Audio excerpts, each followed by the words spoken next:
চা বাগানের পাশে যে ঘাসগুলো আছে সেই ঘাসগুলোকে নষ্ট করার জন্য চা শ্রমিকেরা দারুণ সুন্দর কারুকার্য সঙ্গে ঘাস মারা ওষুধ দিয়ে সেই ঘাসগুলোকে নষ্ট করে দিচ্ছে।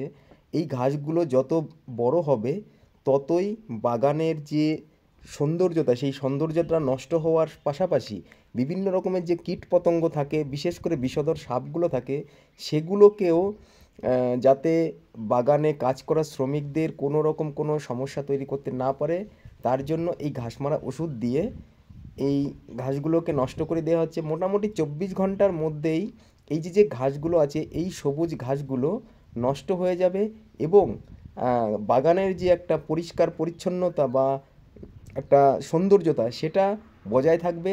এর পাশাপাশি বিভিন্ন রকমের যে আরও পোকামাকড় কীটপতঙ্গ সেগুলো থাকবে না।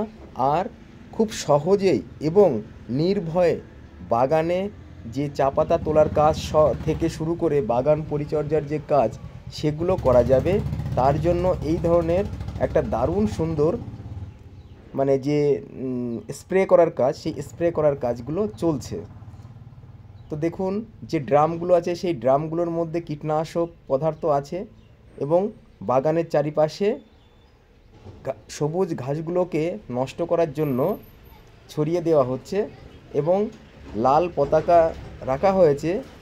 খুবই খতরনাক এবং বিষাক্ত এই ঘাস মারা ঔষধ, এর থেকে সবসময় দূরত্ব বজায় রাখা উচিত। তো আমি যাচ্ছিলাম মর্নিং ওয়াক করতে করতেই এই ধরনের দৃশ্যটা দেখলাম, তা ভাবলাম যে একটা ভিডিও বানাই সবার সঙ্গে একটু শেয়ার করি।